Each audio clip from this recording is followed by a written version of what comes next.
Hey gardeners, Amy here with Garden Up. Today I want to talk about what I called rejuvenation pruning. So what happened to this privet hedge is that a contractor, arborist, came in and hedged this. He was hired to hedge it down, but what he did instead was hedge it down and V it like this. So this is incorrect, all of this. And it exposed a bunch of dead wood. There's now nothing growing at the bottom. This hedge used to be full top to bottom because it was shaped correctly, which whenever you have a hedge, it should be flared out at the bottom. That way sunlight can get to the leaves and branches at the bottom and it can photosynthesize the way it's supposed to. If you cut it into a V, the sunlight has a harder time getting to the bottom because the bottom is shaded by the top. So you get a bunch of dead stuff down here.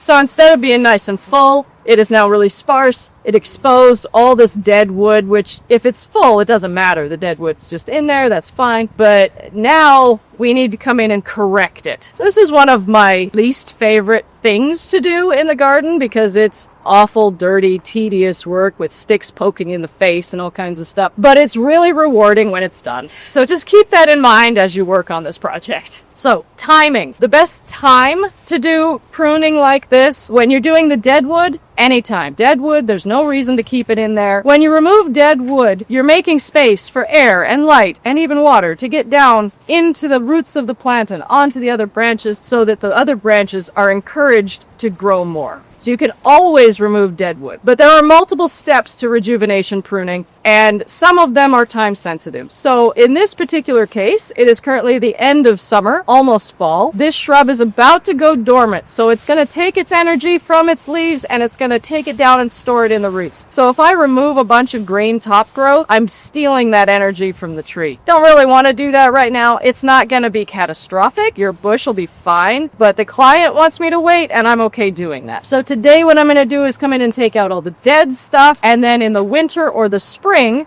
when all that energy is stored down below, that's when I'm going to come in and do a few more thinning cuts up at the top to encourage more growth from the bottom.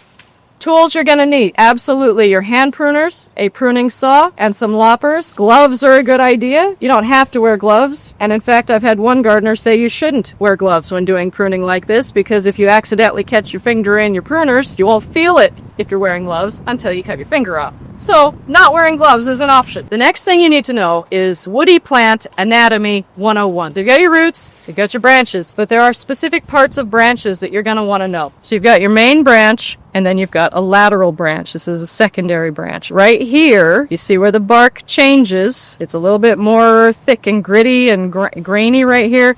It's a little bit smoother on the lateral. Where the bark changes is called the branch bark collar. Every woody plant that I know of has this. It also has a branch bark ridge, which is right here in the middle. Sometimes it's more pronounced than it is on this specimen. But what you need to know is that the collar right here is where the cells are that are responsible for creating callus. And callus is when a woody plant covers up a wound to keep out things like rot and insects and disease. Woody plants cannot heal themselves like we can. Like we get a cut, it scabs over, the skin repairs, the scab flakes off, we move on with life, it's no big deal.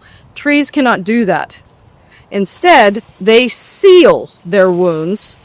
Big difference. Trees compartmentalize any damage, which means they seal it off from the rest of the wood so that it doesn't harm the rest of itself. So whenever you make a cut, you want to cut right on or a little tiny bit to the outside of the branch bark collar because that's where the callus comes from that's going to seal in that wound and not repair the damage, but contain or compartmentalize the damage. So the collar is the most important part of the anatomy that you're going to learn right now. If you cut into the branch bark collar, like you cut too close to the primary branch, you're going to remove those cells and the plant will not be able to create callus. This is bad. It leaves it open for disease and rot and insects and all kinds of things like that. If you cut it too far away, you leave a stub, which will take forever for the tree to grow over. And so we don't want to do that either. This is an example of callus on a cut that was done perfectly. This cut was probably done a year to a year and a half ago, and the tree has already completely sealed itself over. This is another one that was done really well, and the tree is currently working on sealing that wound. But you can see how the callus is perfectly round. This cut was done very, very well. This branch here, this lateral right here, is dead and has been for a while. The tree is trying to seal that dead wood, and you can see the callus trying to get over that branch, but it's never going to be able to. What should happen is the branch be taken off right there where the callus is so that it can finally seal itself over. So this branch here is definitely dead. It's snapped off while I was removing dead stuff. It's definitely dead all the way back to here. Too big for my pruners, so I'm going to use a saw to remove the dead part.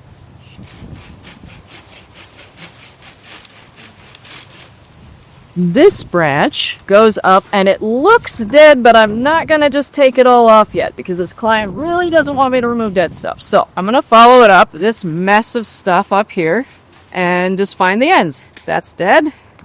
That's dead. This is all tangled up with live stuff. Oh, that's dead too. Perfect. It's all dead. So now I can take it all the way down to the next joint in the same way.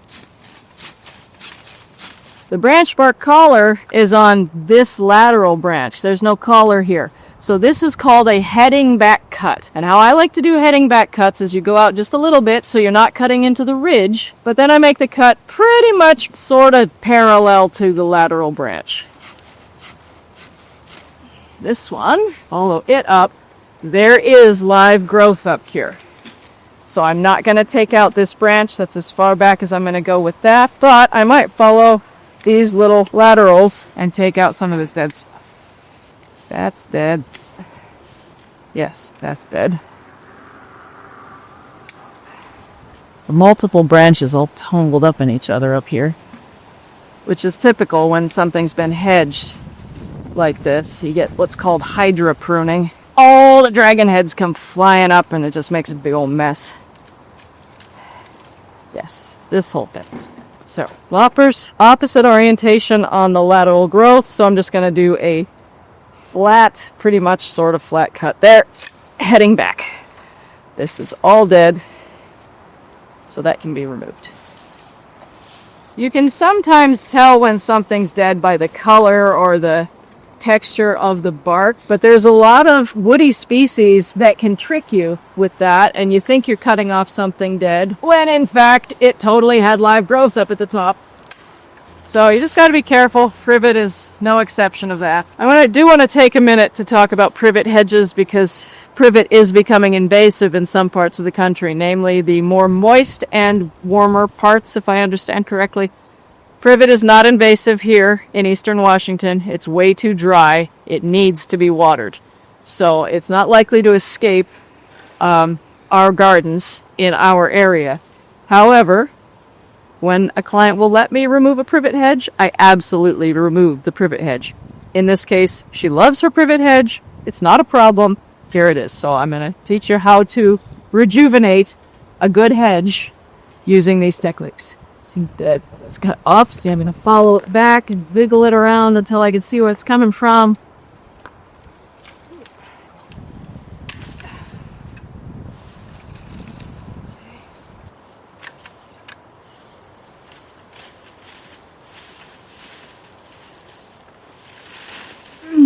Well, I got one live branch. See what I was talking about? Right there.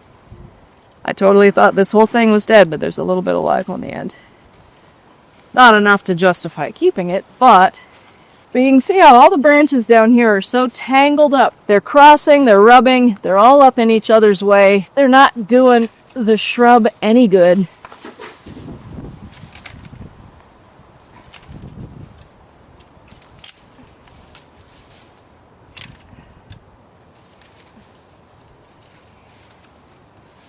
Oh, this whole thing, look at this. Rotted at the bottom. Definitely no reason to leave that in there. Okay, the end is definitely dead, but there is some life right there. This is definitely worth keeping, this sprig. On a nice, narrow, springy branch This is a lot of life at the end. I definitely want to keep this, but I didn't need that dead bit. This is very dead. This needs to come out. Same thing here. There's quite a bit of life there, but we can just take off the dead bits. How fiddly and finicky you want to get with this is completely up to you. This is a cut from the hedgers when the person came and hedged all this. It's not a good cut, so I'm going to correct it. There is a node right here, so that's a really good place to cut. It was just really jagged, which opens the plants up for disease and rot and all the things that we're trying to avoid. And I get in here to see what I'm doing. This is alive. All these hets are not good. I'm assuming these are from the person that hedged them. But we want this branch. This is a really healthy branch. We want to leave that one. This is where I need that camera on the side of my head. I did buy one of those. Just have yet to use it.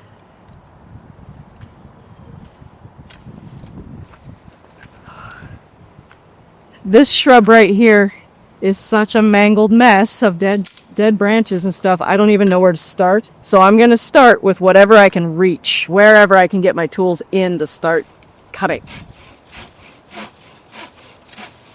Just take out little pieces at a time.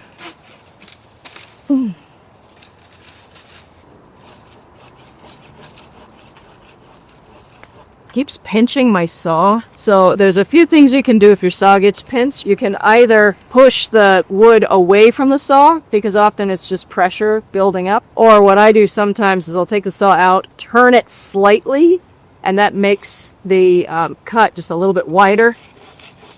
Especially on dead wood where I'm not worried about surgical precision and accuracy. That's sometimes faster, easier. There's a better place to cut this. Yes, there is. It's down here. There. Ooh, that was better. If you can have another person helping you, that sometimes makes pruning like this a lot easier. Because I might say, hey partner, I'm going to shake this, pull it out from the other side.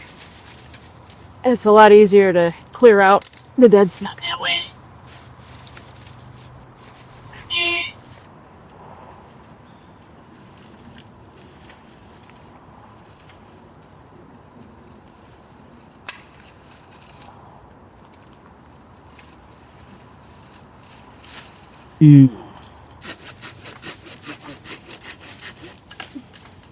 So you just keep doing this for the whole shrub. Focus on your dead, dying, and diseased branches. Take all of them out. Any time of the year, it doesn't matter. Those ones don't need to stay. In the winter or the spring would be the best time to take out the growth that you want to remove for aesthetic purposes. Summer's fine. Fall is still fine, but it's not ideal. Because like I said, the green growth is what's collecting energy, and it's going to put those down into the roots. Whereas if you prune it in the winter, the plant doesn't even have to regrow that branch because it's already gone. So we don't have to worry about it. So that's what we're going to do right now. And then in the spring, we'll come through and we'll take out some of the branches that need to be removed for more aesthetic shape purposes. But right now, it's just dead stuff.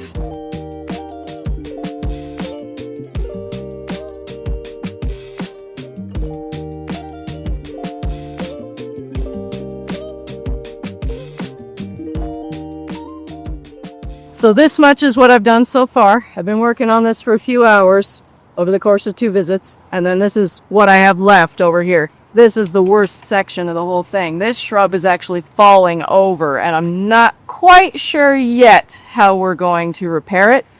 I think once we get the dead wood out, we can probably stake and support the live wood that's still there and retrain it to grow vertically, but that remains to be seen. Thanks so much for watching this video, everybody. If you liked it, make sure to tell me by hitting the like button if you learned something new. If you have any questions, leave them in the comments down below. And if you haven't already done so, remember to subscribe so you get more gardening content in your video feed every week. Thanks so much, guys. I'll see you in the garden.